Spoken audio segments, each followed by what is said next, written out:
नमस्कार दोस्तों, कैसे आप सभी। आप सभी का बहुत बहुत स्वागत है हमारे YouTube channel Himanshu Shrotriya the reasoning गुरु में। जैसे कि बेटा आप सभी लोग जानते हैं कि हम लोग रीजनिंग हिंदी दोनों लेके चल रहे हैं, क्योंकि यूपी पुलिस का एग्जाम आ रहा है और उसमें रीजनिंग हिंदी का अपने आप में एक बहुत महत्वपूर्ण रोल है। तो हिंदी के व्याकरण के जितने मेन टॉपिक्स हैं वो मैं आपको सब करा चुका हूँ, संधि समास जितने भी होते हैं, वर्णमाला वगैरह। लेकिन हमने रस कर लिया, हमने अलंकार कर लिया, एक चीज रह गई थी छंद। रस छंद अलंकार होता है, मैं रस और अलंकार तो कर दी, छंद रह गया था। तो आज का टॉपिक बेटा जो हम लोग करने वाले हैं मोस्ट इंपॉर्टेंट टॉपिक, क्योंकि इससे एक क्वेश्चन बनने की उम्मीद जरूर है, चाहे आप किसी भी एग्जाम की तैयारी कर रहे हो, है ना। यूपी पुलिस के लिए तो इंपॉर्टेंट है ही है, साथ ही साथ बेटा ये और जो आपके वनडे एग्जाम्स हैं उनके लिए भी इंपॉर्टेंट है, चाहे सुपर टेट की तैयारी कर रहे हो, चाहे टेट सीटेट की तैयारी कर रहे हो, चाहे आप यूपी ट्रिपल एस से वीडियो की तैयारी कर रहे हो, है ना। सब में आपको इसका एक क्वेश्चन मिलने की संभावना हमेशा रहती है, जिसमें भी हिंदी आती है। अब छंद की अगर बात करें तो सबसे पहले छंद है क्या, है ना, ये समझते हम लोग। तो बेटा छंद की जो उत्पत्ति हुई है ना, छंद की जो उत्पत्ति हुई है वो चद धातु से हुई है। किससे हुई है? चद धातु से, जिसका अर्थ होता है प्रसन्नता। जिसका अर्थ क्या होता है?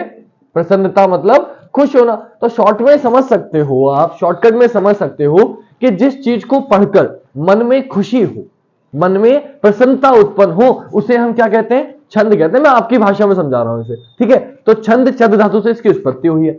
सबसे पहले बेटा, सबसे पहले जो छंद के बारे में पता चला वो हमें ऋग्वेद के पुरुष सूक्त के नवम छंद में छंद की उत्पत्ति का पता चला। मतलब यह भी आपसे क्वेश्चन डायरेक्टली पूछा जा सकता है कि छंद के बारे में सबसे पहले हमें कब पता चला। तो याद रखना, सबसे पहले छंद के बारे में जानकारी मिलती है बेटा किसमें मिलती है? ऋग्वेद में मिलती है। ऋग्वेद के भी पुरुष सूक्त के, ऋग्वेद के भी पुरुष सूक्त के नवे छंद में। किसमें बेटा? नवे छंद में मिलती है।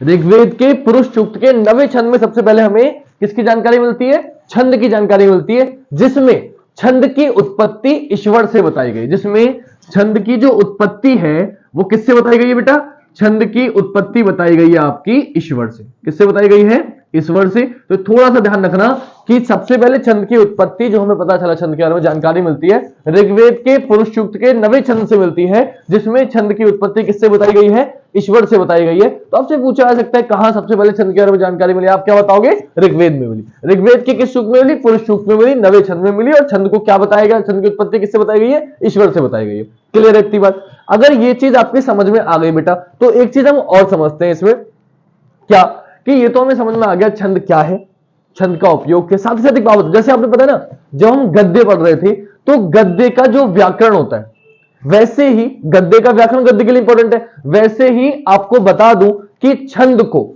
ये जो छंद है ना, इसको पद्य का व्याकरण भी कहा जाता है। क्या कहा जाता है बेटा?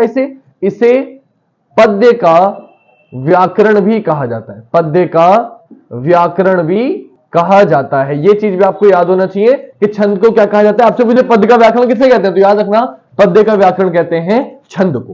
क्लियर?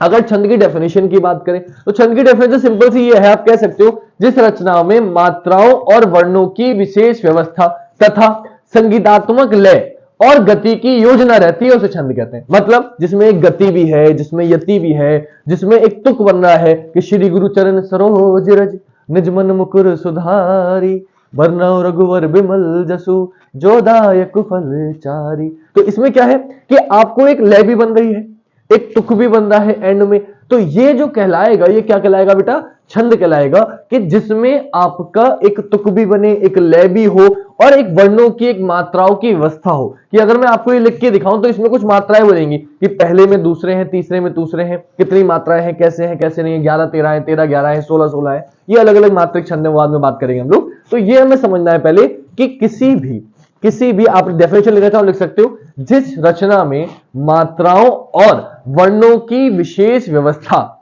तथा संगीतात्मक लय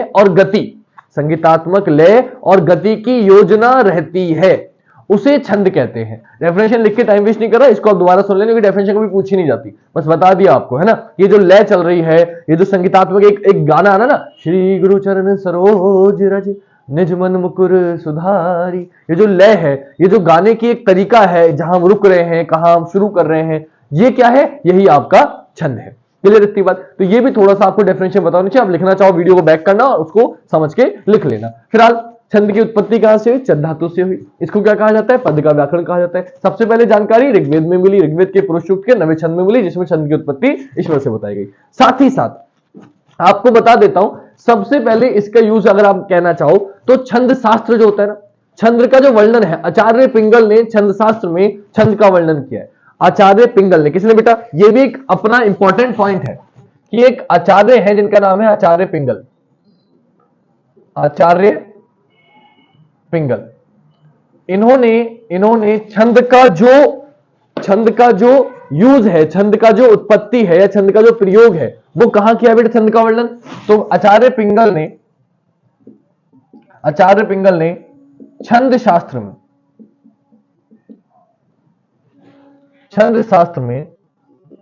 छंद का वर्णन किया है। छंद का वर्णन किया है। छंद का वर्णन किया है। इसलिए छंद शास्त्र को, इसलिए बेटा छंद शास्त्र को पिंगल शास्त्र भी कहा जाता है। छंद शास्त्र को पिंगल शास्त्र, इनके नाम पे छंद शास्त्र को पिंगल शास्त्र भी कहा जाता है। ये थोड़ा इंपॉर्टेंट है इसलिए मैंने ये लिख दिया। छंद शास्त्र को पिंगल शास्त्र भी कहा जाता है, या छंद को पिंगल भी कहा जाता है। कभी कभी पिंगल ले लेगा ना, छंद को क्या कहा जाता है और किस नाम से आने आता है, तो छंद को पिंगल कहा जाता है। पिंगल शास्त्र ने इसका वर्णन किया है। किसने किया है बेटा? छंद शास्त्र। और छंद शास्त्र को क्या कहा जाता है? पिंगल शास्त्र भी कहा जाता है। क्लियर?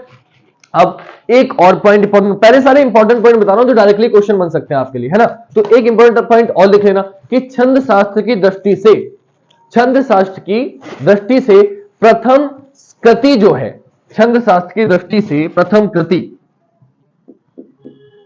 ये तो छंद शास्त्र आचार्य पिंगल ने लिखा, इसकी दृष्टि से, इसकी दृष्टि, छंद शास्त्र की दृष्टि से प्रथम जो कृति है बेटा, प्रथम जो कृति है, प्रथम कृति केशव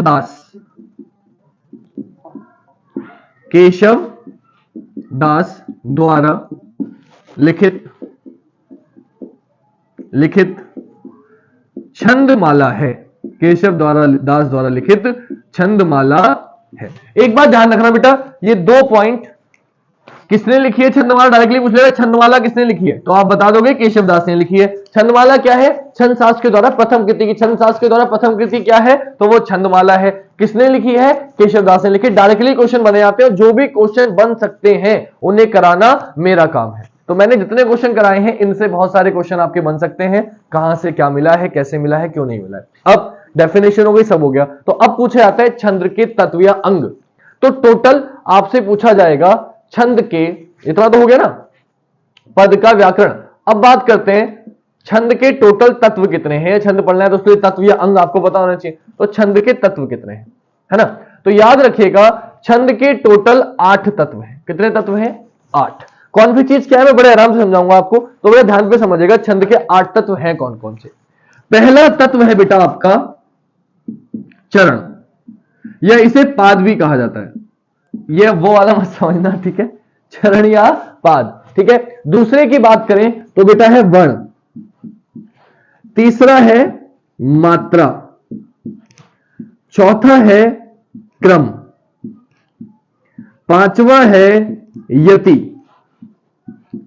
छठा है गति, सातवां है तुक। एक चीज ध्यान रखना, तुक क्या होता है, यति गति क्या होता है, मैं सब बताऊंगा, बस आपको नोट करना है। और 8वां सबसे इंपॉर्टेंट है गण, क्योंकि गण से अलग से एक क्वेश्चन बनता है, इसलिए गण में आपको अलग से बताऊंगा, ठीक है? तो टोटल कितने हो गए? चरण, पाद, वर्ण, मात्रा, क्रम, यति, गति, तुक, गण। ये सब क्या है? ये आपका टोटल छंद के तत्व। छंद के कितने तत्व होते हैं? 8 तत्व होते हैं। कौन कौन से मैंने आपको बता दिया। कौन सी चीज क्या है ये मैं आपको समझाता हूं। तो अभी मैंने एक जो बोला था उसी को लिख देता हूं, है ना? उसी में समझाता हूं आपको कौन सी चीज क्या है। तो मैंने बोला श्री गुरु चरण सरोज रज, श्री गुरु चरण सरोज रज, निज मन मुकुर सुधारी, निज मन मुकुर सुधारी, बरनौ रघुवर बिमल जसु, बरनौ रघुवर विमल जसु जोदायक फलचारी।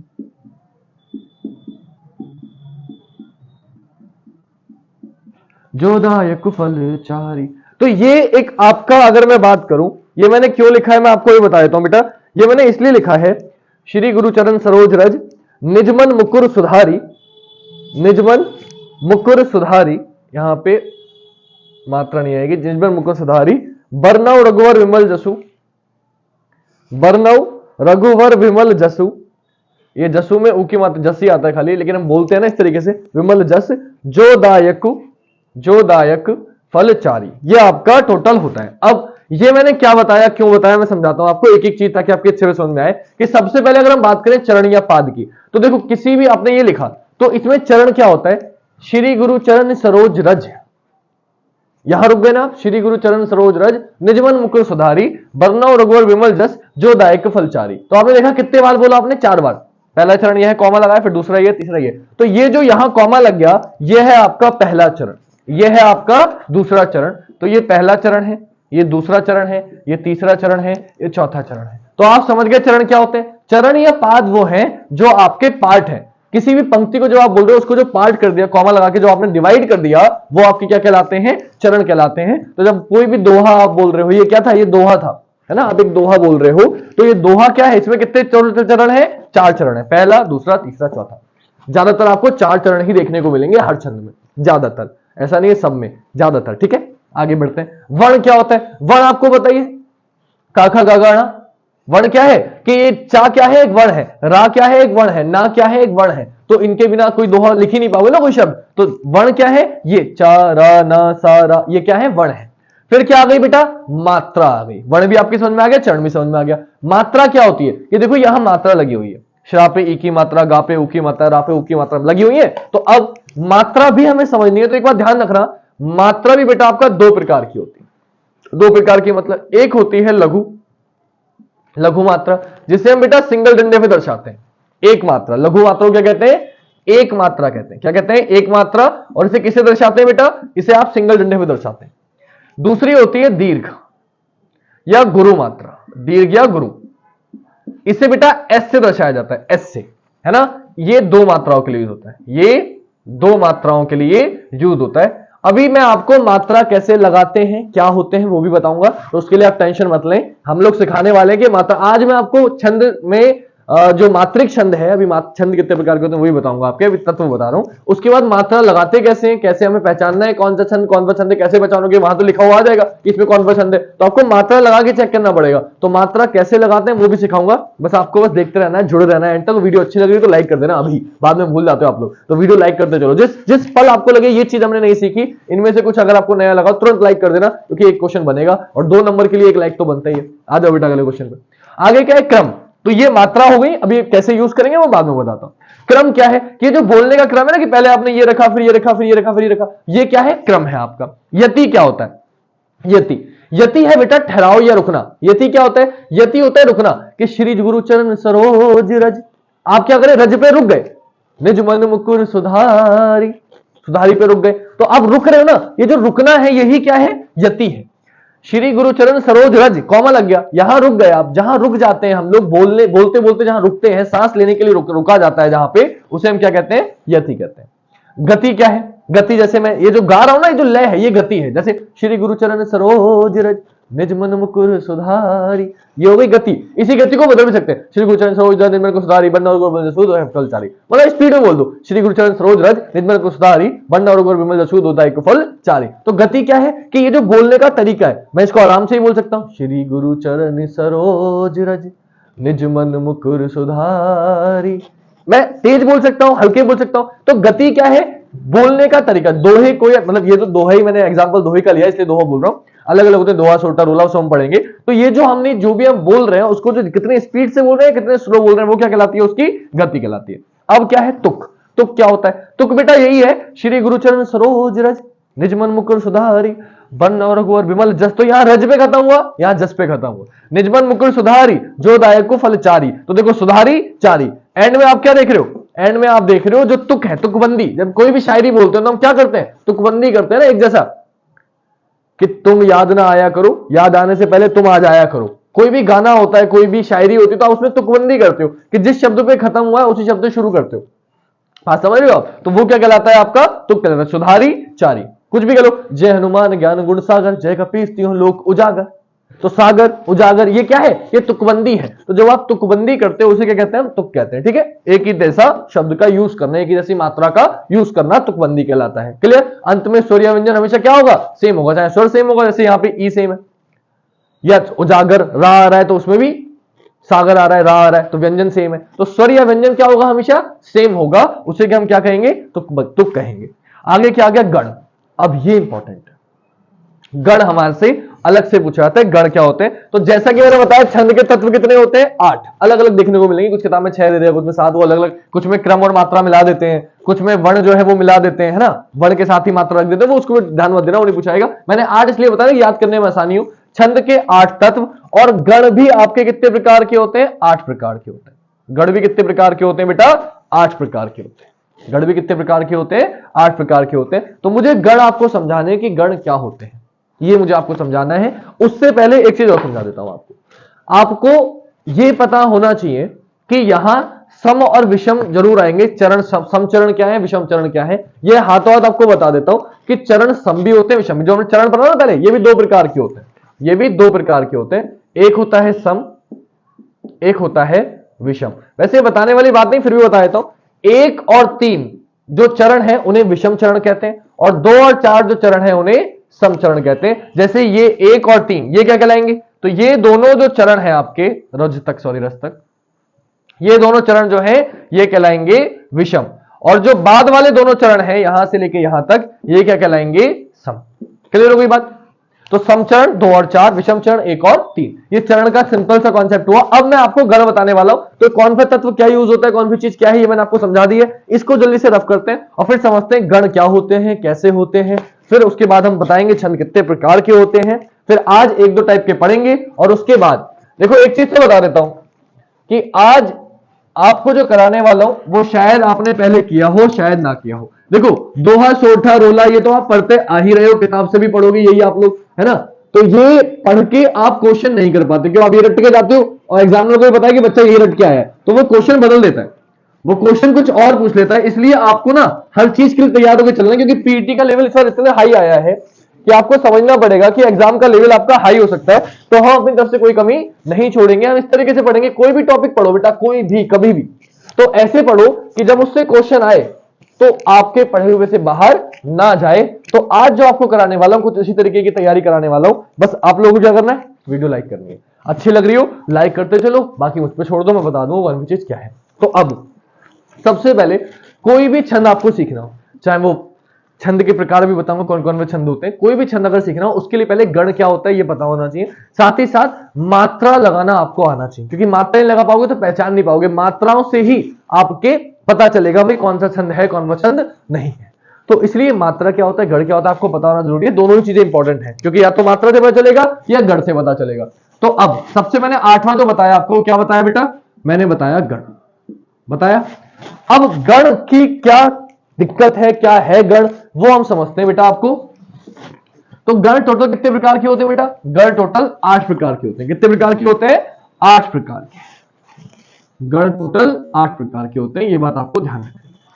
इसकी ट्रिक क्या है, याद कैसे रखोगे, तो इसकी ट्रिक है यमाता राज भान सलगा। ये एक शब्द आपको याद करना है, यमाता राज भान सलगा, बस इतना याद करना है, आपको सारे गण याद हो जाएंगे। सलगा, यमाता राज भान सलगा, ये क्या है बेटा, ये आपके 8 गण याद रखने की ट्रिक है कि किस गण में कौन सी मात्रा का प्रयोग किया जाता है। ये क्या है बेटा, गण याद करने की ट्रिक है। अब गण कौन कौन से होते हैं जल्दी से वो समझते हैं, ठीक है बेटा। तो साइड में लिख रहा हूं, आप मेरे साथ साथ नोट करिएगा ताकि आपकी समझ में अच्छे से आ जाए। तो सबसे पहला बेटा, गण में गण क्या है, 3 अक्षरों का समूह, 3 मात्राओं का समूह गण कहलाता है। 3 शब्द हमेशा। तो या अगर आपने लिया तो सबसे पहला क्या है, या, तो या गण, इसे क्या कहेंगे, या गण। एक अक्षर से एक गण बनेगा, या गण। अब यह गण होगा क्या, है ना। दूसरा क्या होगा, पहले 8 लिख देते हैं। पहला हो गया यगण, दूसरा क्या है मां, तो हो जाएगा मगण। दूसरा क्या हो जाएगा, मगण। यगण, यगण के बाद मगण। तो जैसे जैसे वर्ण आते जाएंगे वैसे वैसे आपके शब्द बनते जाएंगे, और कुछ नहीं करना आपको। पहला यगण हो गया, दूसरा क्या हो गया बेटा, दूसरा हो गया मगण। फिर तीसरा आ गया बेटा, तीसरा क्या हो जाएगा, मां के बाद क्या है ता, तो तगण। चौथा क्या हो जाएगा बेटा, चौथा हो जाएगा ता के बाद रा, तो रगड़। पांचवा क्या हो जाएगा बेटा, रा के बाद जा आ रहा है तो जगड़। छठा क्या हो जाएगा बेटा, जा के बाद आ रहा है भा, तो भगड़। फिर सातवां भा के बाद ना आ रहा है तो नगड़। और 7 के बाद 8 ना के बाद क्या आ रहा है, सा आ रहा है तो सगड़। टोटल कितने होते हैं बेटा, सिर्फ 8 होते हैं। तो आपने ये याद रख लिया, यमाता राज भान सलगा, आपकी समझ में आ गया कितने गण होते हैं, 8 गण होते हैं। एक एक वर्ण से एक एक गण बन रहा है, और एक गण में 3 मात्राएं होती हैं। एक गण में कितनी मात्राएं होती हैं, 3 मात्राएं होती हैं, 3 से ज्यादा नहीं होती। तो यगण, मगण, तगण, रगण, जगण, भगण, नगण, सगण लिख लिया। अब मात्राएं कैसे याद रखोगे, किस गण में कौन सी मात्राएं हैं, ये याद रखना बहुत आसानी से बता रहा हूं ध्यान से। आपको जहां से शुरू किया है उसके अगले की 3 मात्राएं देखनी। जैसे यगण में आपको चेक करना है, तो आपको कुछ चेक नहीं करना बेटा, आपको चेक करना है कि पहले यहां पे कितनी मात्रा है। अब मात्रा कैसे निकालोगे, तो मात्रा की अगर हम बात करें तो मैंने आपको बताया मात्रा 2 प्रकार की होती है। मात्रा 2 प्रकार की होती है। एक होती है लघु, जिसको हम इससे दर्शाते हैं। एक होती है गुरु या दीर्घ, जिसको हम एस से दर्शाते हैं। ये मैं आपको पहले बता चुका हूं। ठीक, लघु कौन कौन सी होती है, तो ये हमने जो पढ़ा था ना, ह्रस्व स्वर, ह्रस्व व्यंजन, ह्रस्व स्वर, दीर्घ स्वर पढ़े थे, बस वही है। छोटा आ, छोटी ई, छोटा उ, ऋ से ऋषि, और याद रखना ये चंद्र बिंदु, ये 5 के 5 किस में आएंगे, लघु में आएंगे। गुरु में क्या आएगा, फिर गुरु में आएगा बेटा बड़ा आ, बड़ी ई, बड़ा उ, ए से एड़ी, ए से ऐनक, ओ से उखली, औ से औरत, अंग से अंगूर, आहा खाली।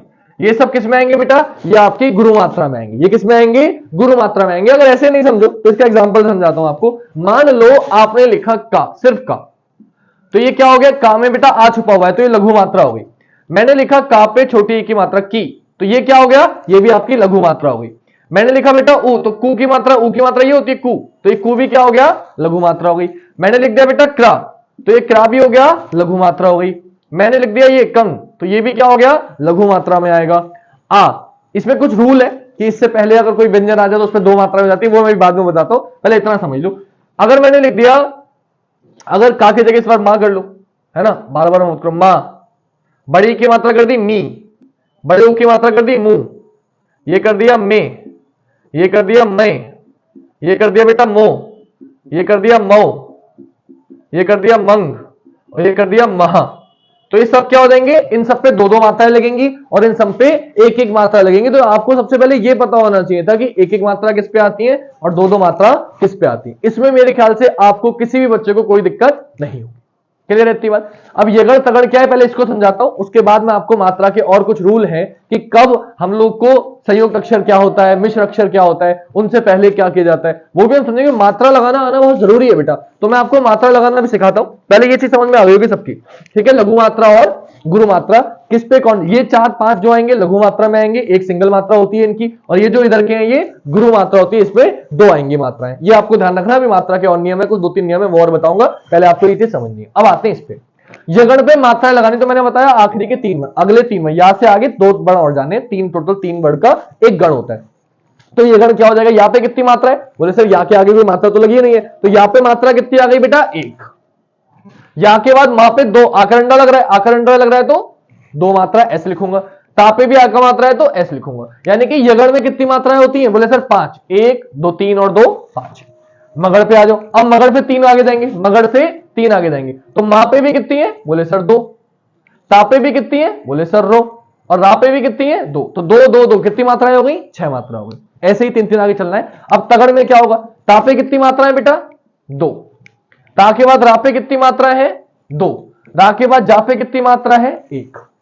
ये क्या हो गया, तगड़ हो गया।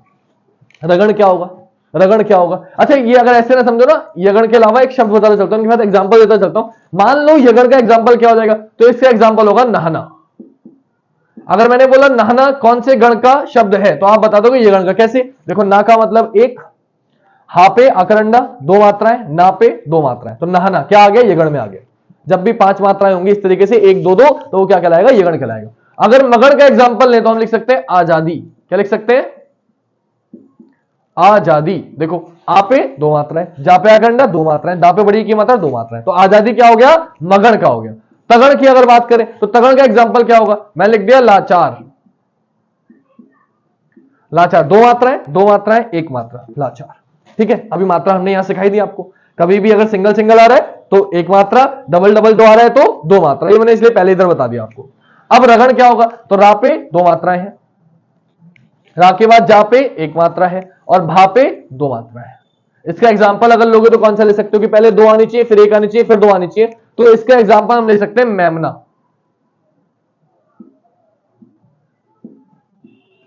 वहां पे कितनी मात्रा? दो। एक ही मात्रा है, देखो एक ही मात्रा किसमें आएगी? गुरु में, तो दो आ गई। फिर मां आ गया, मां सिंगल है, सिंगल है तो बेटा एक मात्रा आ गई। और फिर ना पे आकर अंडा लगा हुआ है, आकर अंडा लगा हुआ है मतलब दो मात्रा आ गई, तो मेमना। तो जगण, जा से शुरू करो, जा पे कितनी मात्रा है? एक। भा पे कितनी मात्रा है? दो। और ना पे कितनी मात्रा है? एक। ISI हो गया है, ISI। तो जवान, जा से कौन सा हो गया? तो इसका कर सकते हो, इसका एग्जांपल ले लो बालक। नहीं बालक नहीं आएगा ना, जगड़ है, जगड़ में बालक नहीं आएगा, जगड़ में कुछ और आएगा। बालक क्यों नहीं आएगा बेटा? क्योंकि बा पे एक सिंगल, पहली मात्रा सिंगल चाहिए। तो हम ले लेते हैं महेश, ले लेते हैं महेश। महेश, देखो मां पे सिंगल मात्रा, हा पे दो मात्रा, शा पे एक मात्रा। ठीक है, अब भगड़ देखो बेटा, भगड़ बा पे कितनी मात्रा है? दो मात्रा। ना पे कितनी मात्रा है? एक मात्रा। सा पे कितनी मात्रा है? एक मात्रा। इसमें हो जाएगा बालक। इसमें क्या हो जाएगा? बालक। क्यों हो जाएगा बालक? देखो दो मात्राएं, बापा कंडल, लापे सिंगल, कापे सिंगल, हो गया। मात्रा देखनी कैसे होती है समझ में आ गई होगी आपके। तो मात्रा देखना बहुत जरूरी है, मात्रा गिनना आना हमें बहुत जरूरी है, इसलिए पहले आपको ये बताया था मैंने। ठीक है, मात्रा आ गई, अब आ जाओ इस पे। नगण क्या हो जाएगा? ना का मतलब एक मात्रा, ना का मतलब एक मात्रा, सा का मतलब एक मात्रा, और ला का मतलब एक मात्रा। तीनों में एक एक आ गया, तीनों में एक एक आ गया। तो कोई भी शब्द ले लो, चमन, नमन, पवन, पवन, कुछ भी ले लो, है ना। मान लो पवन ले लिया, पवन, पवन। तो पवन में क्या हो गया? पापे भी एक मात्रा, बापे भी एक मात्रा, नापे भी। पवन क्या हो गया? नगड़ में आ गया। आगे क्या आ गया?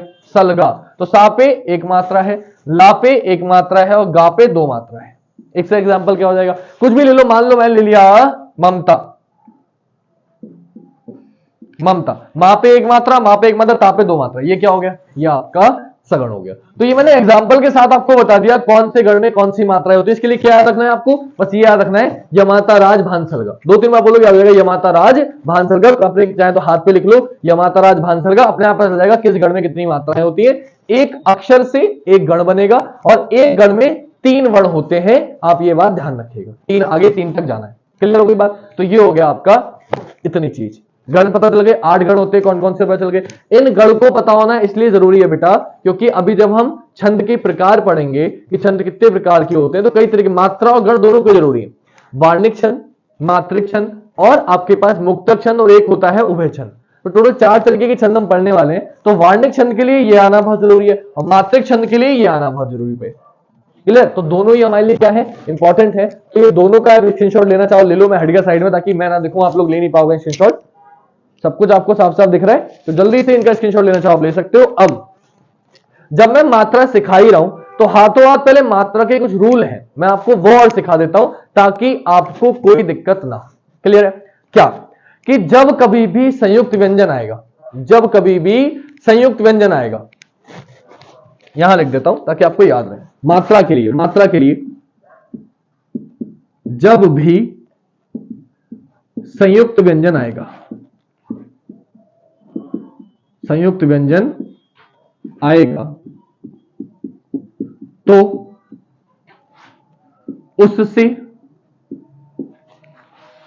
पहले वर्ण की मात्रा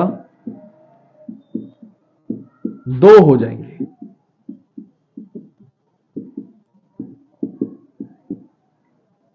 2 हो जाएंगी। और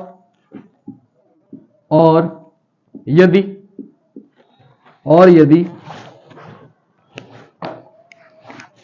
संयुक्त और यदि संयुक्त वर्ण प्रारंभ में आ रहा है, प्रारंभ में आए तो मात्रा एक ही लगेगी, तो मात्रा एक ही लगेगी। ये हो गया पहला रूल। एक दूसरा रूल और लिख लो, ये कभी भी किताब में लिखा नहीं मिलेगा आपको बेटा। हलंत से पहले वाले अक्षर पर दो मात्रा लगेंगी। हलंत से पहले वाले अक्षर पर दो मात्रा लगेंगी।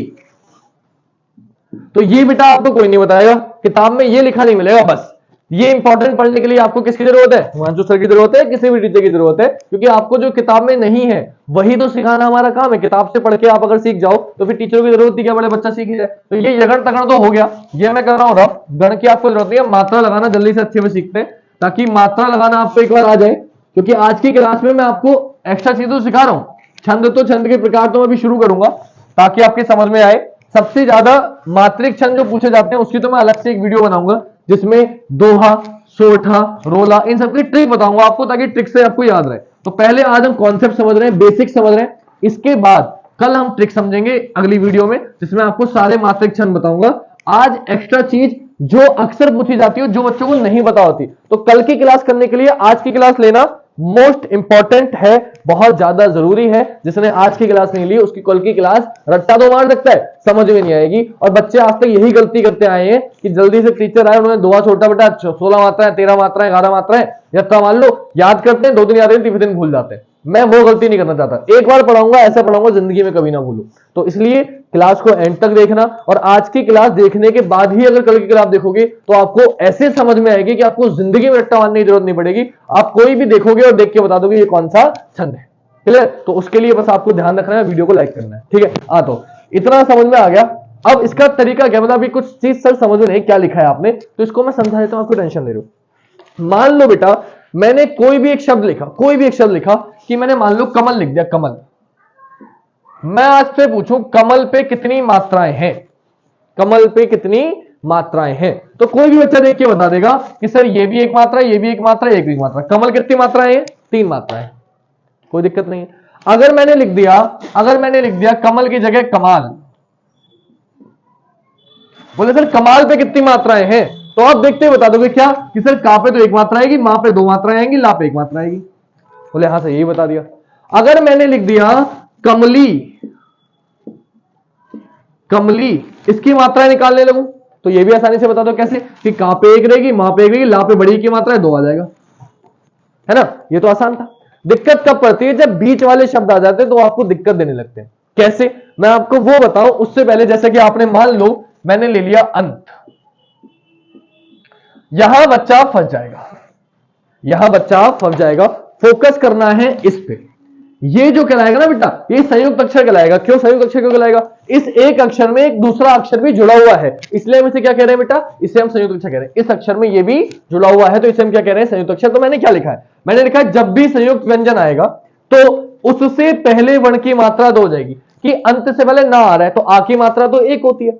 लेकिन बेटा जब ये आधा वर्ण आता है ना, तो इस आधे वर्ण का जो साउंड होता है, जो वजन बढ़ता है, वो पहले वाले वर्ण पे बढ़ता है। तो पहले वाले वर्ण की मात्रा कितनी हो जाती है? 2। यानी कि जब आप इसकी मात्रा लगाओगे तो आ पे आ जाएंगी मात्रा 2, और ता सिंगल है, ता ऐसी रहेगा, ता आपका ऐसी रहेगा। लेकिन यहां बात खत्म नहीं हुई, यहां बात आपकी खत्म नहीं हुई। अंत से ही आपको एक चीज और समझा देता हूं। अगर मैं लिख देता अन्याय, अन्याय लिख दे तो मात्रा कितनी लगती है? को मात्रा लगाना आना बेटा बहुत जरूरी है, इसलिए मात्रा लगाना सिखा रहा हूं। तो आ की तो सिंगल मात्रा ही रहेगी, आ में तो सिंगल मात्रा ही रहेगी, ऐसा कर मत देना, है ना। जैसे ही बच्चे आ की सिंगल मात्रा लगा देंगे वो क्या हो जाएंगे? गलत हो जाएंगे। क्यों? उनको देखते समझा, छोटा आपने तो बोला छोटे आ में 1 मात्रा आती है, 1 मात्रा लगा देंगे और गलत हो जाएंगे। नहीं, 1 मात्रा नहीं बेटा, ये क्या है? संयुक्त व्यंजन। मैंने क्या बताया? संयुक्त व्यंजन से पिछले वाले व्यंजन को हमेशा कितनी मात्रा लगेंगी? 2। तो बेटा यहां एस कितने का आ गया? 2 का आ गया। अब यहां पे सिंगल आना चाहिए, फिर नहीं बेटा, यहां के आगे आ लगा हुआ है तो यहां भी कितना आएगा? 2, और ये हो जाएगा 1। बात समझ में आ गई? तो जिसके बाद में यहां पे अगर सिंगल है तो सिंगल, डबल है तो डबल, इस पे कोई फर्क नहीं पड़ता। इससे पहले वाले पे फर्क पड़ेगा कि संयुक्त व्यंजन से पहले चाहे सिंगल हो चाहे डबल हो, उसमें मात्रा कितनी लगेंगी? दो। जैसे जैसे जैसे जैसे एक चीज और बताता हूं, इसमें और एक दिक्कत होती है। मान लो उसने एक शब्द दिया आपको, एग्जाम्पल कौन सा लूं, एक मिनट, एक अच्छा सा एग्जाम्पल लेता हूं। हाँ, मैंने लिया सामान्य, सामान्य, क्योंकि एक चीज और समझानी है आपको वरना कंफ्यूज हो जाओगे। सामान्य की बात करूं, इसमें मात्रा लगानी है मुझे, कैसे लगाऊंगा? बोले सर सा पे दो मात्रा लगेंगी, मा पे, अब देखो ये संयुक्त व्यंजन है, संयुक्त व्यंजन से पहले ये आ रहा है, ये आ रहा है, तो इसकी दो मात्रा तो है ही, इसकी एक मात्रा हो जाएगा, तीन मात्रा हो जाएंगी? नहीं, ध्यान रखना, आपको लगेगा तीन हो गई, लेकिन मात्रा या तो एक होती है या दो, कभी तीन नहीं होती है, तो या तो एक लगानी है या दो लगानी है। तो यहां ऑलरेडी दो है, तो इसकी एक इधर पहुंच गई, इधर कितनी बची? एक। तो यहां ऐसा नहीं है कि यहां दो मात्राएं तो एक इसकी पहुंच जाएगी, तीन हो जाएंगी, नहीं, यहां दो ही रहेंगी। यहां सिंगल हो तो डबल होगा, डबल ऑलरेडी हो तो डबल ही रहेगा, उसमें कोई बदलाव नहीं होगा। ये बात आपको ध्यान रखनी है। मेरे ख्याल से इसमें आपको कोई दिक्कत नहीं, समझ में आ गई बात? अब अगर इतनी समझ में आ गई तो बात खत्म क्यों हुई है? अभी तो हम शुरू कर रहे हैं। अब संयुक्त व्यंजन और भी होते हैं, जैसे अक्षिक, प्रज्ञा, श्रा, ये भी क्या है? संयुक्त व्यंजन है। जैसे मैंने लिखा मित्र, मैंने लिखा मित्र, अब मित्र की मात्रा पूछूं मैं आपसे कैसे लगेगी? तो आपको ध्यान रखना है, त्रा क्या है बेटा? त्रा आपका संयुक्त व्यंजन है, ता और रा से मिलकर बना है, तो ता पहुंच जाएगा इधर, यानी कि यहां हो जाएगी मात्रा दो, यहां क्या हो जाएगा? एक हो जाएगा, यहां क्या हो जाएगा? एक हो जाएगा। क्लियर? मैंने आपका लिखा अंत तो हो गया ना, चलो अंत तो हो ही चुका है हमारा। मान लो एक मैंने लिख दिया अक्षर, अक्षर, अब अक्षर में क्या होगा? देखो अक्षर जो है का और शा से मिलकर बना है, तो आधा का आ गया, संयुक्त अक्षर हो गया, तो इधर पहुंच जाएगा, इधर मात्रा कितनी देंगे? दो, इधर एक, इधर एक, कितनी मात्रा हुई अक्षर में? चार मात्रा हुई। बात समझ में आ गई? अब यहां जो समझने वाली बात है, एक और समझाता हूं, ये रा वाली दिक्कत देता है, रा, ये रा बड़ी दिक्कत देता है, तो रा भी समझ लो पहले। ये रा जो है ना, ये रा सिंगल मात्रा में आता है, तो ये रा बड़ी दिक्कत देता है, तो इसको समझ लो, नीचे वाला नहीं, ऊपर वाला। ये रा जो आता है, रा बड़ी दिक्कत देता है, तो मर्दन, मर्दन, देखो दा से पहले रा यूज हो रहा है, दा से पहले रा यूज हो रहा है, मतलब रा कैसा है? आधा रा है, और आधा रा है तो मैंने बताया संयुक्त से जब भी होगा इधर चला जाएगा, एक मात्रा इधर कितनी हो जाएंगी? दो, इधर एक, इधर एक, तो रा की मात्रा एक ही रहती है, लेकिन क्योंकि रा इससे जुड़ा हुआ है तो यहां संयुक्त अक्षर हो गया, संयुक्त अक्षर हो गया तो एक मात्रा इधर चलेगी, इधर कितनी हो जाएंगी? दो, इधर एक, इधर एक। क्लियर? जैसे आप लिखते हो पूर्व, मैं बहुत ध्यान पे समझा रहा हूं, बहुत ध्यान पे समझना बेटा, ये रा चला जाएगा इधर, तो इधर मात्रा कितनी हो जाएंगी? दो, इधर रहेगी एक, क्या हो जाएगा? तीन मात्रा हो जाएगी। क्लियर? बहुत ध्यान से एक एक एग्जांपल आपको ऐसा समझा रहा हूं जो आपकी समझ में आए। लेकिन कभी भी यहां एक चीज और लिखिए कि संयुक्त वर्ण प्रारंभ में आए तो मात्रा एक ही लगेगी। इसका मतलब क्या है? इसका मतलब है, मान लो मैंने लिखा क्षमा, अब क्षमा जब मैंने लिखा तो एक बात आपको समझनी, ऐसा तो है नहीं कि छा इधर चले जाएगा, छा पे दो मात्रा, छा से पहले तो कोई है नहीं, तो का कहां जाएगा? तो का को भूल जाओ, यहां मात्रा एक ही लगेगी, यहां लगेगी दो।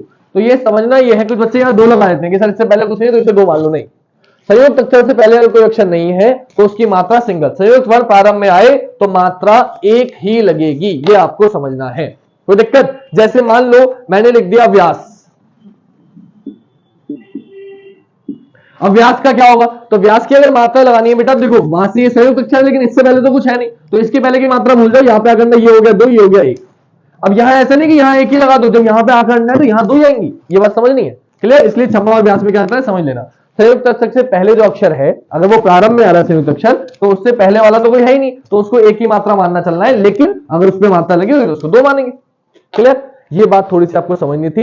एक चीज और समझा देता हूं, कभी कभी आता है पर्व, मान लो मैंने लिखा पर्व, पूर्व तो हो गया था, पर्व लिखा, इसकी मात्रा कैसी होंगी? तो सिंपल सा कॉन्सेप्ट, फिर से मैं रा दिख रहा है, रा चला जाएगा इधर, जब रा इधर चला गया कितनी मात्रा हो जाएंगी? दो, और इधर कितना हो जाएगा? एक। यहां दो क्यों हुई? क्योंकि ऊ की मात्रा से आप सोचोगे, यहां तो सिंगल है, यहां तो सिंगल है, लेकिन बेटा ये संयुक्त अक्षर है, संयुक्त अक्षर से पिछले वाले वर्ड पे कितनी मात्रा आती है? दो आती है, याद रखना। अच्छा यही रा अगर नीचे आ जाए, कुछ के दिमाग में आ रहा होगा सर अगर ये ऐसे होता, प्रभ होता या प्रण होता, कुछ भी मान लो, तो प्रभ होता या प्रण होता तब क्या होता? कोई दिक्कत नहीं बेटा, प्रभ होता तो भी हमें कोई दिक्कत लेने की जरूरत नहीं है। तब आपको समझना क्या है, रा जो है, रा ये किस में आता है? सिंगल मात्रा में आता है, तो यहां मात्रा होगी सिंगल और बाकी भी मात्रा क्या होगी? सिंगल। यहां डेढ़ मात्रा दो मात्रा मत लगा देना, क्योंकि इससे पहले कोई वर्ण नहीं आ रहा, अगर इससे पहले कोई वर्ण आ रहा तो उसमें दो कर देते, तो उसमें दो कर देते, लेकिन यहां पहले आ रहा है तो इसमें कोई और मात्रा नहीं लगेगी। एक और बताता हूं ताकि समझ में आए, मैंने लिखा प्रेम, बेटा मात्रा लगाना बहुत जरूरी है। आप कहोगे सर क्या सिखा रहे हो, लेकिन ये नहीं आएगा ना, कई बच्चों को आज तक मात्रा लगाई नहीं आती है, वो कोड नहीं कर पाते, इसलिए समझा रहा हूं एक एक चीज बहुत ध्यान से। प्रेम की अगर बात करें तो पा है, पा में रा लगा हुआ है, लेकिन ऊपर ए आ गई, इससे पहले तो कोई नहीं, यहां दो मात्रा आ जाएंगे, यहां एक आ जाएगी प्रेम। क्यों? क्योंकि यहां पे दो है। मैंने लिख दिया यज्ञ। जो जो शब्द दिक्कत दे सकते हैं संयुक्त अक्षर सारे ही ले रहा हूं। यज्ञ आपको बताइए जा और वहां से मिलकर बने, जा और वहां से मिलकर बने, संयुक्त अक्षर है, तो संयुक्त अक्षर से पिछले कितनी मात्रा आ जाएंगी? दो, और यहां कितने आ जाएगी? एक। कोई दिक्कत? अब मुझे बताओ, किसी बच्चे को भी कोई भी दिक्कत हो तो बता दो। मेरे ख्याल से किसी भी बच्चे को कोई दिक्कत नहीं होनी चाहिए। एक चीज और बताई थी मैंने, हलंत से पहले वाले अक्षर पर दो मात्राएं लगेंगी। मान लो मान लो मान लो मान लो मान लो मैंने कोई आपको एग्जाम्पल दे दिया, मैंने लिख दिया नमन, न म न, इस तरीके से लिख दिया। तो याद रखना हलंत से पहले वाला जो शब्द है उस पे दो मात्राएं हैं। यहां सिंगल ही रहेगी, इससे पहले दो है, यहां दो आ जाए। मैंने लिख दिया राजन, तो ये आधा वर्ड है, इस पे कोई मात्रा नहीं है, लेकिन इससे पहले वाला जो है इस पर दो ही रहेंगी, लेकिन इससे पहला वाला जो उस पर कितनी आ जाएंगी? दो मात्रा आ जाएंगी। ये बात थोड़ी भी समझनी है। तो कभी भी यहां बच्चा तीन ही लगा के आए होगी, इसके आधे की तो मात्रा मानेगा, इसमें तो कोई मात्रा है ही नहीं। लेकिन ध्यान रखना हलंत से पहले वाले पे कितनी मात्रा आ जाती है? दो मात्रा आ जाती है। ये आपको कोई नहीं बताता, यही बताने के लिए मैं आया हूं। क्लियर? तो आई होप आपकी ये समझ में आ गया होगा, कोई दिक्कत किसी बच्चे को नहीं होगी। तो मात्रा लगाना आप सीख चुके हैं। तो अब मैं एक एग्जांपल देता हूं और हमें मात्रा लगा के सीखनी है कि कैसे मात्रा करेंगे। ठीक है, रूल मात्रा के हो गए, तो मैं इधर रफ करता हूं। मात्रा लगाना आपको आ चुका है, रूल में सिखा चुका हूं, कौन सी मात्रा का क्या होता है सब सीख लिया। एक बार सीख लेते हैं मात्रा कैसे मिलेगा और कैसे पहचानना है। तो मैं आपको एक शब्द दूंगा भी, मात्राएं कौन सा छंद में कितनी मात्राएं होती है, तो मैंने आपको नहीं बताया अभी, है ना। तो आप बता तो नहीं पाओगे कि कौन सा छंद है, लेकिन आप मात्रा गिन पाओगे। और जब मैं कल बता दूंगा कि किस छंद में कितनी मात्राएं होती हैं, तो मात्रा निकालना आज सीख लिया, कल हम फिर तुरंत पहचान जाएंगे एक सेकंड में कि हम कौन सी मात्रा करते हैं। एक ही दिन में वीडियो बनाऊंगा, बहुत लंबी हो जाएगी, और ज्यादा लंबी वीडियो आप देखोगे भी नहीं, बोर भी हो जाओगे, है ना। तो इसलिए ज्यादा लंबी वीडियो नहीं करते, बहुत ध्यान से अच्छे से समझते हैं। जैसे मैंने लिखा जय हनुमान ज्ञान गुण सागर, थोड़ा देर से लिखते हैं ताकि अच्छे से समझ में आए, कोई दिक्कत ना हो, गलती होने की संभावना ना हो। जय हनुमान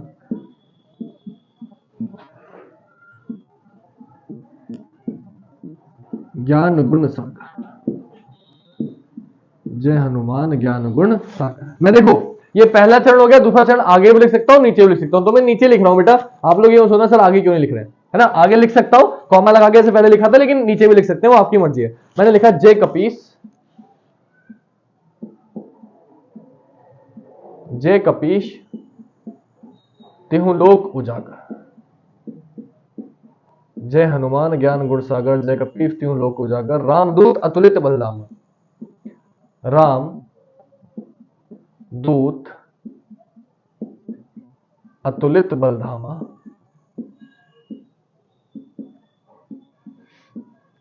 अंजनी पुत्र पवन सुत नामा, अंजनी पुत्र पवन सुत, सूत नहीं हुआ, अंजनी पुत्र पवन सुत नामा। ठीक है, मात्राएं हम एक बार ध्यान से देख लेते हैं, गलती तो नहीं करी है। जय हनुमान ज्ञान गुण सागर, जय कपीश तिहु लोक उजागर, तिहु में ऊ की मात्रा, हाँ यहां थोड़ा सा, जय कपीश तिहु लोक उजागर, राम दूत अतुलित बलधामा, अंजनी पुत्र पवन सुत नामा। ठीक है, हमारी मात्रा में कोई गलती नहीं है। अब हम सीखते हैं मात्राएं लगाना कि कैसे हमें क्या करना है। ठीक है बेटा, हमने लिख लिया। अब हमें नहीं पता कि इसमें कौन सा बेटा क्या है, कौन सा छंद है, हमें ये नहीं पता। तो हम मात्रा लगा के देखेंगे तो इसमें कौन सा है कौन सा नहीं, किस चरण में कितनी मात्राएं हैं, चेक करते हैं हर चरण। ठीक है, हर चरण को चेक करते हैं। तो मैं अगर मात्रा लगाऊं बेटा, तो जा पे कितनी आएगी? एक, या पर एक, हा पर एक, ऊपर छोटे ऊ की मात्रा है एक, मां पे आकर अंडा है दो, एक। अब ये संयुक्त अक्षर है, लेकिन दो की मात्रा आ रही है दो, और ये ना, गा पे एक, एक, सा ग र, इन्हें जोड़ के देखते हैं कितनी मात्राएं आई। तो देखो 1 2 3 4, 2 6, 1 7, 2 9, 1 10, 11 12 13 14 15 16, कितनी मात्राएं आ गई बेटा? 16 मात्राएं आ गई। कितनी मात्राएं आ गई? 16 मात्राएं आ गई। आ गई 16 मात्राएं। आगे बढ़ते हैं, इस पे चेक करते हैं कैसे करेंगे। 1 1 1, इस पे कपीस पे बड़ी की मात्रा कितनी आएगी? 2 1, ये भी 1 है। अब यहां हा पे चंद्र बिंदु आ गया बेटा, चंद्र बिंदु पे ध्यान रखना, मैंने बताया था कितनी मात्रा आती है? 1, लोक पे 2, का पे 1 1 2 1 1 कितनी आई बेटा? 1 1 2 3 2 5 1 6 7 8 9 10 11 12 13 14 15 16। यहां भी कितनी आई बेटा? 16 मात्राएं। यहां भी कितनी आई? 16 मात्राएं। सेम इसमें करना है, सेम इसमें करना है। जल्दी जल्दी मैं करता हूं, आप लोग घर पे चेक करना, मेरे बिना देखे कि आप पूरी पूरी मात्राएं लगा पा रहे हो या नहीं लगा पा रहे हो, सही लगा पा रहे हो नहीं लगा पा रहे हो। कोई गलती हो, कोई समझ में नहीं आया, मुझे व्हाट्सअप कर देना, मैं आपको ये कमेंट कर देना, मैं उसकी मात्रा बता दूंगा कितनी है। देखो 2 1 2 1 बड़ी की मात्रा 1 1 1 1 1 1 2 2। देखो मात्राएं 16 ही आएंगी। 2 1 3 3 2 5 3 3 6 6 2 8 6 4 10 10 और 2 12 12 और 4 16। यहां भी कितनी आ गई बेटा? 16। सब में 16 16 आई तो इसमें भी कितनी आएंगी? 16। चेक करने की जरूरत नहीं, फिर भी चेक कर। देखो अंक की बिंदी आ गई तो 2 मात्राएं, सिंगल सिंगल सिंगल। अब ये देखो, ये यहां गलती होगी, यहां छोटे ओ की मात्रा देखिए हम क्या लगाएंगे? सिंगल। लेकिन ये क्या है? त्रा। और जैसे ही त्रा आ गया तो मैंने बताया था संयुक्त व्यंजन से पहले कितने आती है मात्राएं? 2 मात्राएं आती हैं। इधर लिखा हुआ भी होगा, देखो संयुक्त व्यंजन से पहले कितनी आती है? 2। तो यहां कितना आ जाएगा? 2। यहां 1 गलत हो जाएगा, वरना 1 1 1 1 1 2 2। गिन लो, 16 ही होंगी। 4 2 3 4 4 2 6 1 7 3 10 10 2 12 12 और 4 16। कितनी आ गई? 16 आ गई। अब एक बात और समझाता हूं, क्लियर हुई? मात्रा लगाना सीख गए। अब छंद के प्रकार की बात करते हैं बेटा, कि छंद कितने, मात्रा लगाना तो सीख गए आप। तो अब आते हैं छंद के प्रकार पे। छंद के प्रकार, कि छंद कितने प्रकार के होते हैं। तो याद रखना बेटा, छंद आपके 4 प्रकार के होते हैं। मुख्यतः जो पढ़ने वो अलग बात है, लेकिन होते 4 प्रकार के ही हैं। कौन कौन से मैं बता देता हूं। तो सबसे पहला और सबसे इंपॉर्टेंट जो हम पढ़ने वाले आज हैं, आज ये सबसे ज्यादा इंपॉर्टेंट तो नहीं है, लेकिन आज जो हम पढ़ेंगे भी और कराऊंगा एक चीज, वो है वार्णिक छंद। फिर दूसरा है मात्रिक छंद। मुख्यतः यही 2 इंपॉर्टेंट है, बाकी 2 जो लिखूंगा वो आपके पेपर में नहीं आएंगी। आपके पेपर में सिर्फ 2 छंद आएंगे। वार्णिक छंद से क्वेश्चन बन सकता है और मात्रिक छंद से क्वेश्चन बन सकता है, बाकी 2 से आपके पेपर में नहीं बनेगा। नहीं कराना मेरा फर्ज है, इसलिए मैं बता रहा हूं। तीसरा आपका जो छंद होता है बेटा, वो होता है उभय छंद।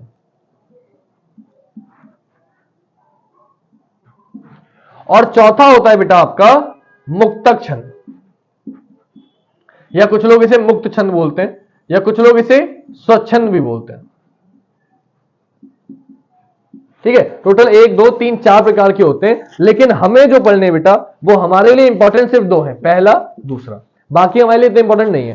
स्वर क्या है? उभय छंद क्या है? जो मिक्स दोनों का मिलाकर बना हो वो है। मुक्तक छंद क्या है? मुक्त छुपा हुआ है। इसमें क्या छुपा हुआ? मुक्त, जो मुक्त हो, जिसमें कोई मात्रा का या जिसमें किसी भी मात्रा या आधार के नहीं हो, कि मात्रा या गण के आधार पे नहीं हो, जो सब चीजों से क्या हो? मुक्त हो। आप कोई भी शायरी बोल रहे हो तो जब इंसान, जैसे आपने सुना होगा कि कोई भी शायर है, जब वो, जैसे राहत इंदौरी साहब थे, है ना, और भी कोई शायर बहुत सारे हैं, तो वो शायरी जब सुनाते थे वो कहते आपकी खिदमत में पेश करूंगा 2 मुक्तक। मुक्तक क्या है? मतलब मुक्तक मतलब जिसमें कोई मात्रा का ध्यान नहीं दिया उन्होंने बेटा। हमने जो अभी लिखा है इसमें सब में 16 16 मात्राएं आई, तो ये जिसने बनाया सोचो कितना अच्छा बनाया कि सब में 16 16 मात्राएं आ रही है, इसलिए इसे हम क्या कहते हैं? चौपाई।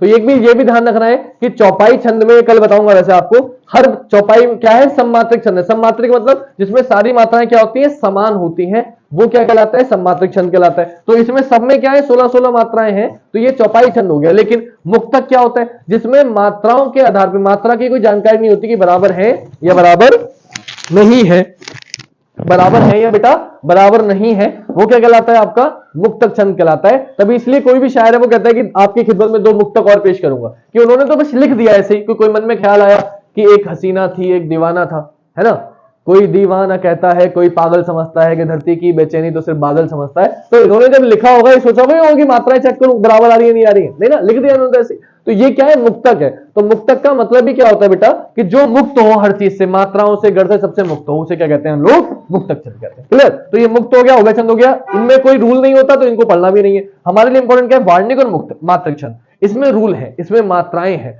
तो अब इनको हमें समझना है कि वार्णिक छंद क्या होता है, मात्रिक छंद क्या होता है, इन्हें हम समझेंगे, उसके बाद खत्म करेंगे। वार्णिक छंद भी आपके में नहीं आएगा ज्यादा, आपके में सबसे ज्यादा जो आएगा वो सिर्फ एक आएगा, मात्रिक छंद, जिसमें आपको हम बताने वाले हैं कि क्या होता है, कैसे होता है, किस लिए होता है। मात्रिक छंद मैं आपको कल बताऊंगा, आज जल्दी से वार्णिक छंद कराता हूं और आज की क्लास को यहीं समाप्त करेंगे।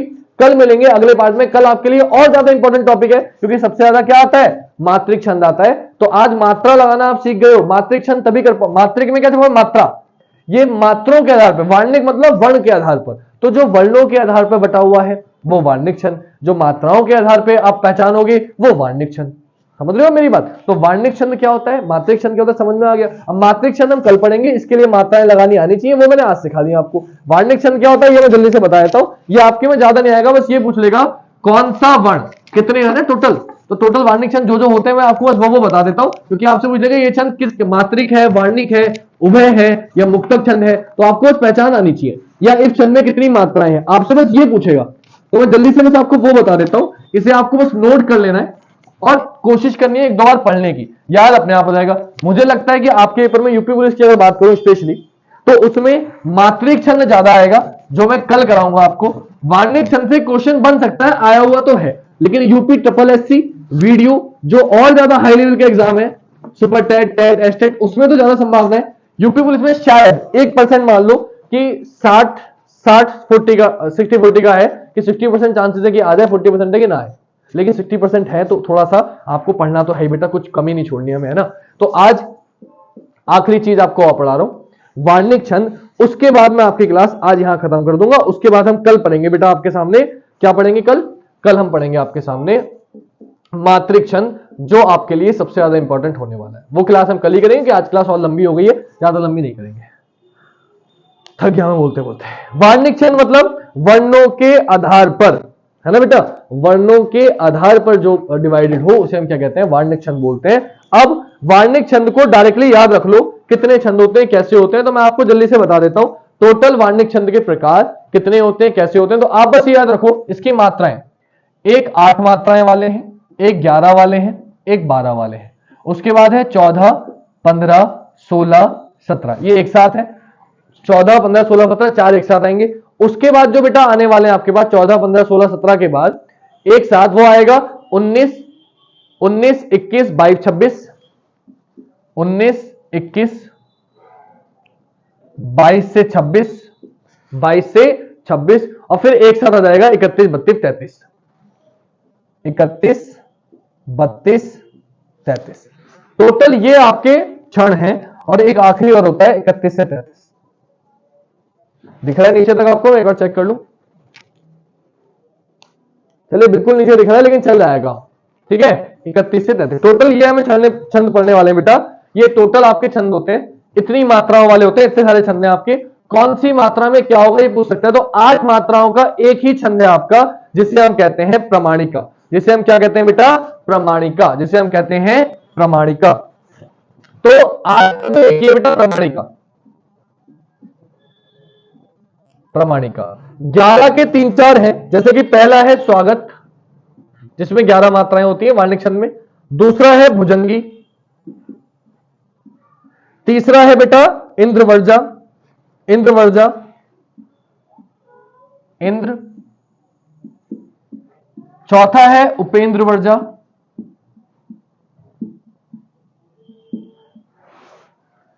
पांचवा है बेटा आपका शालिनी,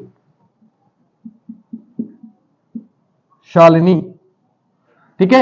इन ये सभी क्या है, वार्णिक छंद है, और इन सभी छंदों में कितनी मात्राएं होती है बेटा, टोटल 11 मात्राएं होती है। कितनी मात्रा होती है, 11। तो जो जो इंपॉर्टेंट है बेटा मैं आपके सामने लिख रहा हूं, आप ये नोट करते चलना और ये याद कर लेना, ये ऐसे ही करना है आपको याद। 12 मात्राओं की बात करें तो एक है वंशस्थ, दूसरा है तोटक, तीसरा है द्रुत विलंबित,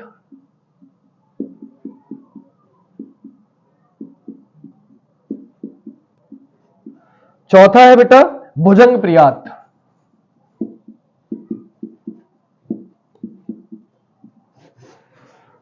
चौदह मात्राओं की बात करें तो है एक ही है वंश तलिका,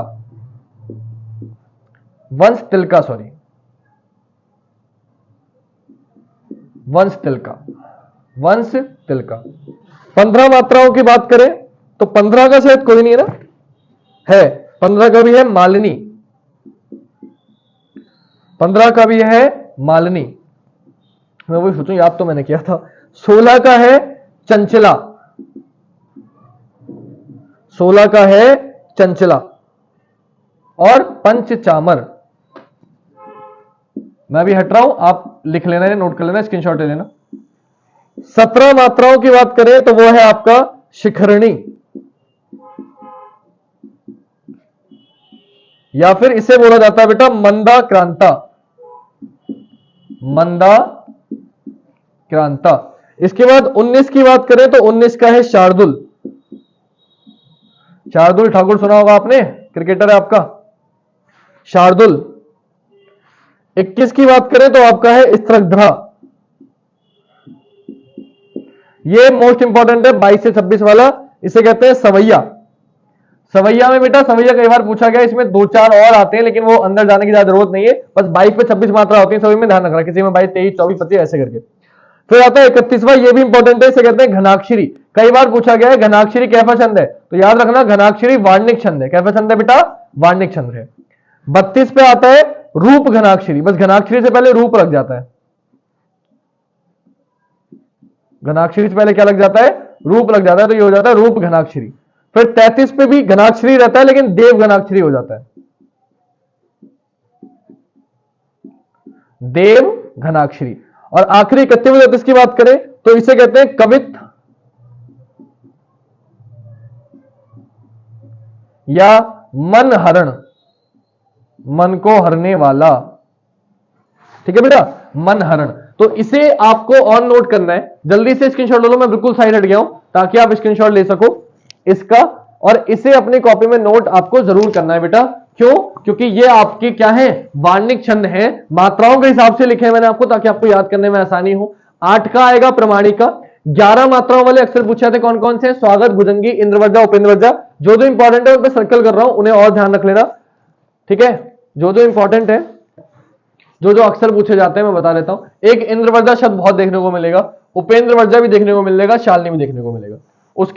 उसके बाद द्रुत विलंबित आपको देखने को मिलेगा, तोटक देखने को मिलेगा, फिर मालिनी आपको देखने को मिलेगा, फिर मंदा क्रांता आपको देखने को मिलेगा, इसके बाद सवैया बहुत देखने को मिलता है, और ये नीचे के तीनों इंपॉर्टेंट है, घनाक्षरी, रूप घनाक्षरी, देव घनाक्षरी। ये आपके कुछ ऐसे हैं जो सबसे ज्यादा पूछा था, जिन पे मैंने गोल बनाए। ये तो जरूर याद करना किसमें कितनी मात्राएं पूछे गए, क्योंकि प्रीवियस ईयर में आ चुके हैं बेटा, ये प्रीवियस ईयर में आ चुके हैं, बाकी प्रीवियस ईयर में नहीं आए हैं लेकिन आ सकते हैं। वार्णिक छंद पढ़ रहे हैं तो अच्छे से पढ़ना चाहिए, है ना बेटा। अब इनकी अगर बात करें इंद्रवर्जा की या दुपेंद्रवर्जा की, तो इसमें भी द्रुत विलंबित की, हमें सभी चीजों की बात करनी है।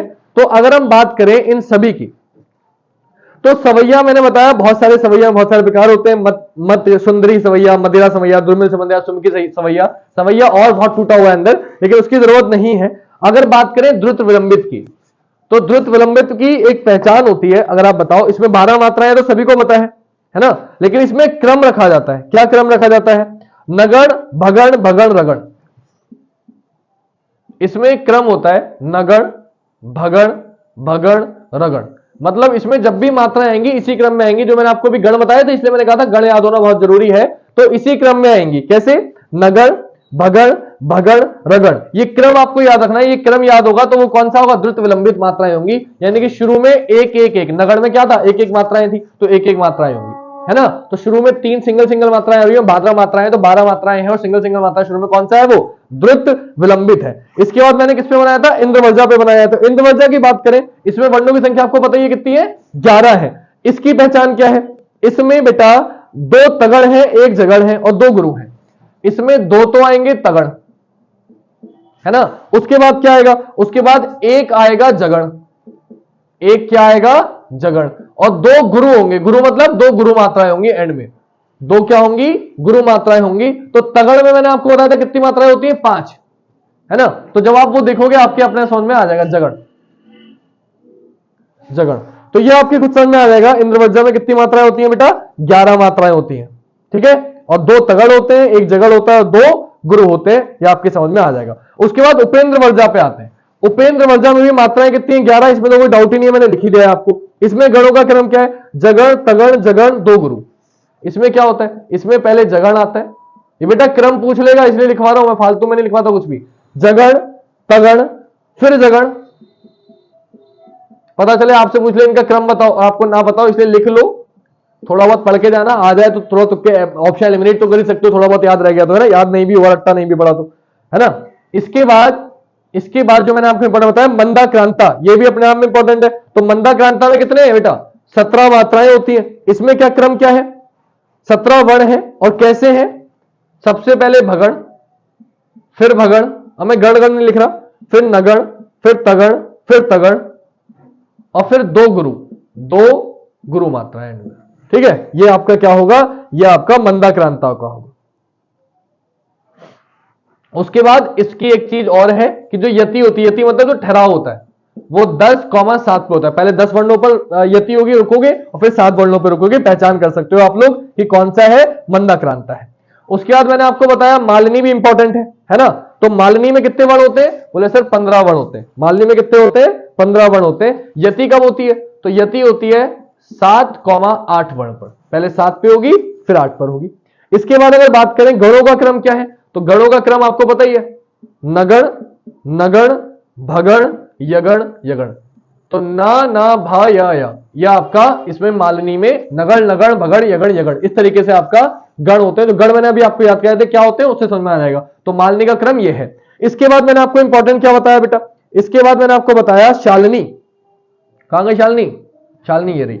शालिनी की अगर बात करें मात्राएं कितनी, शालिनी में 11 है। मात्राएं कितनी है बेटा, 11 है। और इसकी जो यति होगी किस पे होगी, यति होगी 4,7 पर। यति कितने होगी, 4,7 पर। और क्रम क्या है इसका, मगड़ तगड़ तगड़, मगड़ तगड़ तगड़, और अंत में क्या होंगे, अंत में आपको बताइए बार बार क्या आ रहे हैं, 2 गुरु मात्राएं आ रही हैं। अंत में 2 गुरु मात्राएं आएंगी शालिनी में। इसके बाद बात करते हैं बसंत। बसंत तिल का तो छोड़ो, चलो ये इतना इंपॉर्टेंट नहीं है। जो चीज मुझे लग रहा है कि इंपॉर्टेंट नहीं है वो नहीं करा रहा, जो आ सकते हैं वो मैं सारे लिखवा रहा हूं, इसलिए उनको और अंदर डीपली बता रहा हूं, क्योंकि ये क्वेश्चन आ सकते हैं आपको। ठीक है बेटा, तो ये कुछ चीजें थी जो मुझे लगता है कि रिपीट हो सकती हैं, तो मुझे लगा आपको बता देना चाहिए। मैंने कोशिश करी आपको बताने की, आई होप आपकी समझ में आई हो। ठीक है, अब बचेंगे कल जो हम पढ़ने वाले हैं बेटा, वो इंपॉर्टेंट है मात्रिक छंद। मात्रिक छंद कितने प्रकार के होते हैं, बोले सममात्रिक छंद, अर्धसममात्रिक छंद, विषम मात्रिक छंद, वो सब हम कल पढ़ेंगे। आज के लिए आपको मुझे ये समझाना था छंद होता क्या है, छंद से कितने एक्स्ट्रा क्वेश्चन बनते हैं, छंद की मात्रा कैसे लगाते हैं, गण क्या होते हैं, छंद के तत्व क्या है, छंद के प्रकार क्या है, वो सब हमने आज पढ़ लिया है।